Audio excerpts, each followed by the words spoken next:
My name is Jared Todd, and I'm going to talk to you a little bit about how to hold your knife and how to position the stock, the steel stock, to the grinder while you're grinding.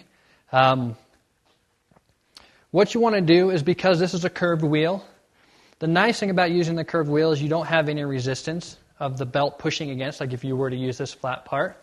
The wheel just rolls around. It gives a nice surface to grind to. But one thing you want to make sure is that when you grind, you want to make sure that you keep it perfectly square as you can to the wheel.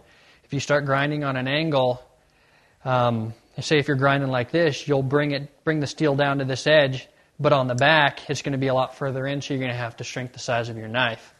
Now I want to talk a little bit about your body position.